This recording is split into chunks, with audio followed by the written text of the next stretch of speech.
Hello everyone and welcome to my channel, and today I'll be reading a multi-character listener by me. So let's get into it. Tighnari. Tighnari actually used to be secretive about your relationship way before Collei found out.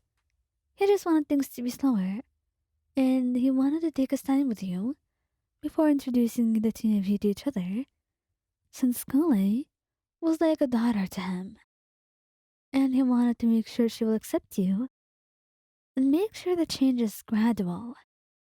That's why I told you to come home today, because he truly saw that Collei was going to do something away from home for a while, and you could stay for an hour or two together. But it just so happened that Collei walked in upon you at the wrongest time. You were seated on Tanar's lap, with his hands around your face, cupping close, and the two of you, completely encapsulated into something else. The Tighnari was making out with you. They didn't hear the door at all, and Collei was just frozen for a moment, staring at the two of you before letting out a shy squeak, covering your eyes. Master Tighnari, I really didn't mean to come in. I meant to, but I didn't mean to see you like this, she said, and ran out. You were embarrassed, blushing brightly, but Tighnari let out a soft sigh, telling you it's fine, and that you'll go talk to her. Thankfully, she was okay with the two of you being a couple. She was only just a little bit surprised about seeing you make out and all, but she will get over it. Hopefully. Scaramouche. Scaramouche was always secretive whenever he was being affectionate with you. He was extremely shy, and didn't like when others saw him like that. He would get embarrassed easily after all. And being seen like this, it didn't help. He didn't like it. And that's why he tried his absolute best to make sure that no one was around whenever he was being a little bit too affectionate with you and doing something intimate.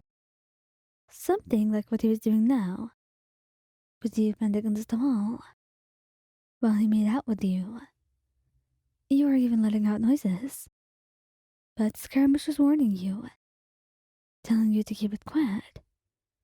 But it was difficult, not to mention, it wasn't really that secluded of a place. You're outside, still, and anyone could walk in upon you. But it was rare that anyone would pass here, since it was the hallway to Scaramouche's room, and most people avoided him like the plague.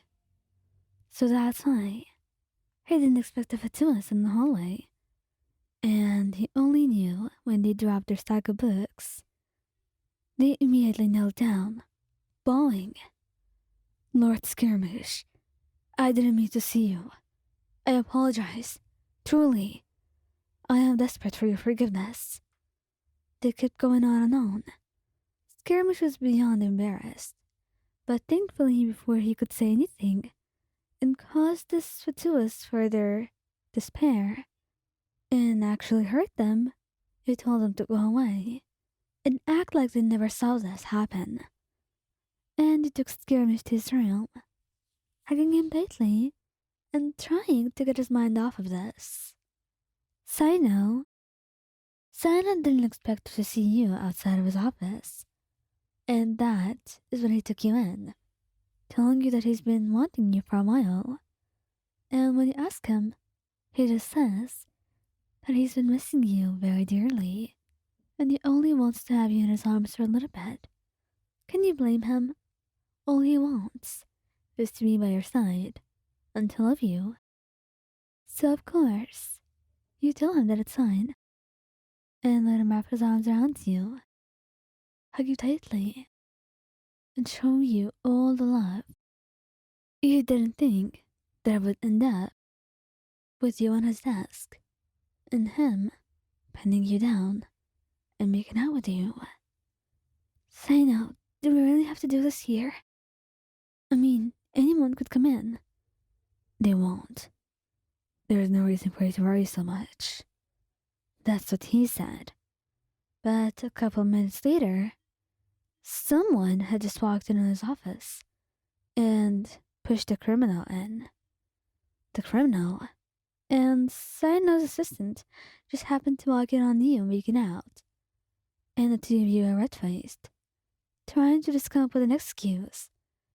But thankfully, Cyno was able to deal with the embarrassment and wiped all that embarrassment off his face and quickly got to the task at hand.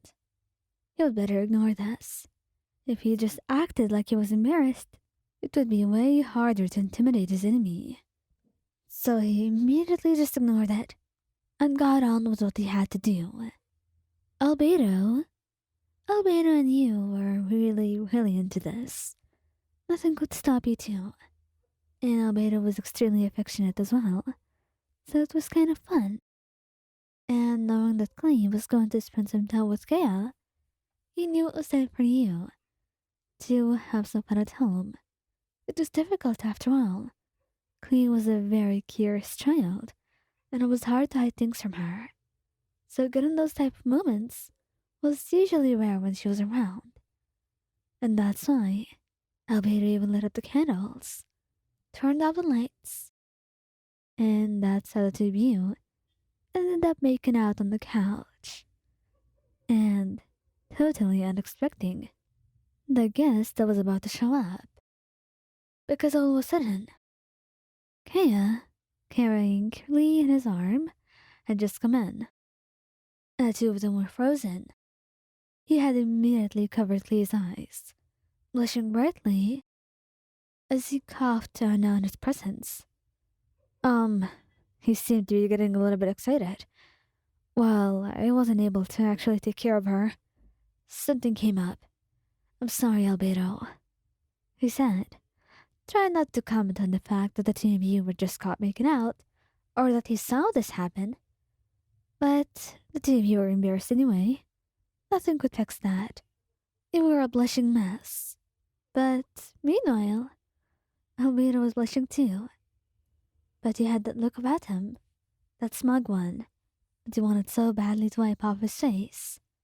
And he took Klee in his arms, thanking Kea for trying to help you two, at the very least. Well, maybe it just wasn't meant to be this day. Better luck next time, though.